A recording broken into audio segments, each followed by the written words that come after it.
Hello guys, welcome back sa ating channel. Ngayon magkakandak tayo ng post to post inspection sa ating area. Tsaka ikutin na rin natin yung buong lugar sa ating EOR, Area of Responsibility. Tsaka tingnan natin kung anong situation ng ating mga 5'9" or kasama. 5'9" kasi yan pagka military sign yung 5'9". So let's go, sana natin. Ito na guys, nung inumpisan ko nang magpalipad, yan, iniikot-ikot ko pa yung camera.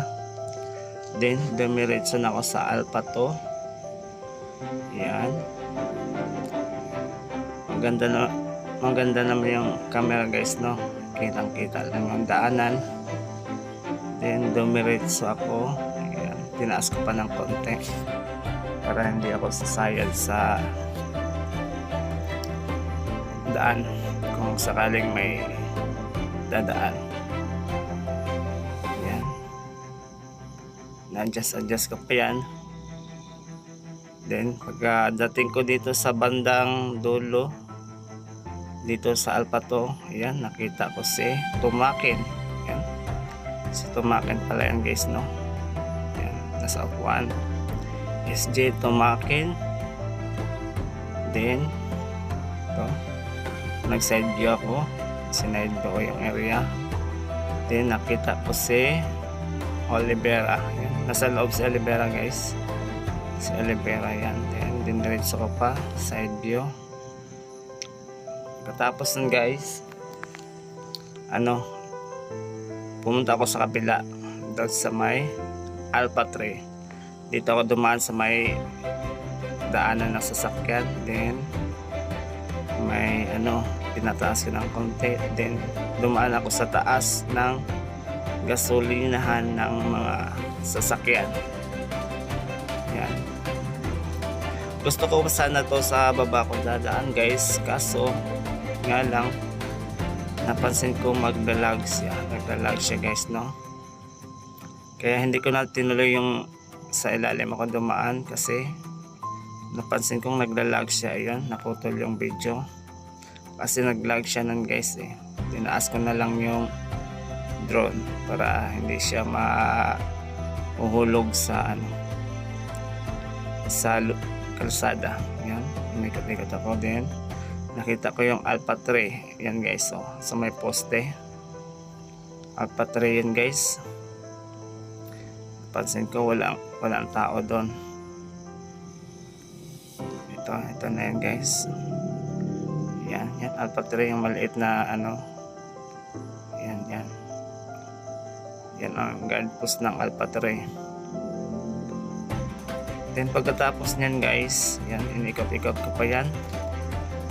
Then pagkatapos yan guys, dumiretso ako sa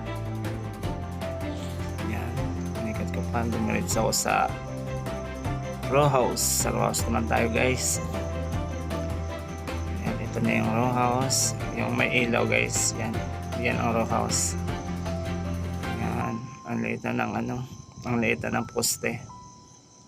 Yan. Then pagkatapos nun, wala akong nakita kasi dyan guys. Then dumiretso ako ng Alpha 1. Yan, dito naman si HG Denver. Ang may una kasi akong captured nito guys, walang lag kasi yon. Kaya pala walang lag yon ay hindi pala ako naka-record. Ngayon, ngayong video na to, naglalag to kasi naka-record siya. Nababawasan pala yung signal niya pagka naka-record na siya. Yan, walang tao dyan. Inikot-ikot ko pa yan kung sakaling lalabas. Wala talaga. Yan. Yung una kong nito guys, nakaharap na talaga ako dyan sa may salamin, may salamin yan eh.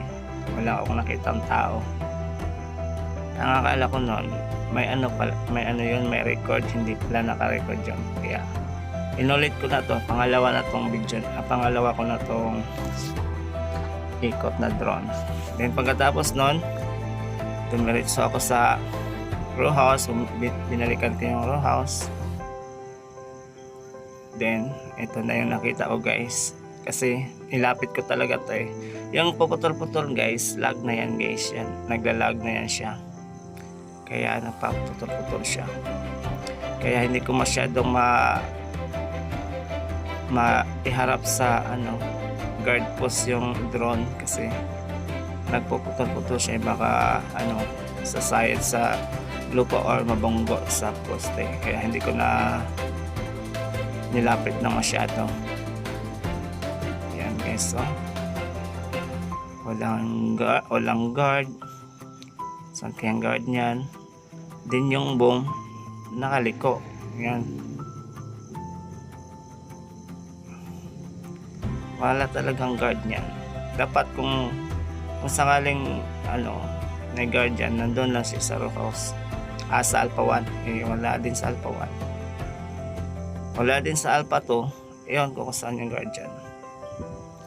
Yung HG naman namin ay wala din pakialam. Dapat nakikita niyan kasi malapit lang siya doon. So ito na nga guys, bumalik ako sa Alpha 2, then binabaan ko yung Alpha 2 ng konti. Yan, para malaman din nila na pabalik na yung drone. So yan na nga guys, balik na nga tayo.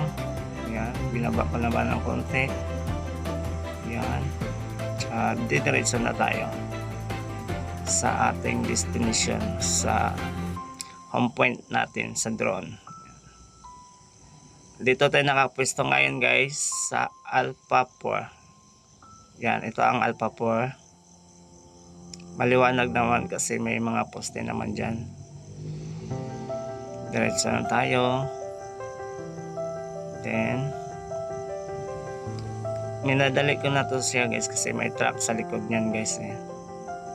Minadali ko na pag landing, kinuha ko na siya agad. Yan, andyan ako. Yun, ako yan. Yan, contact expression lamang. At yun, hanggang dito na lang ang video. Bye, peace out.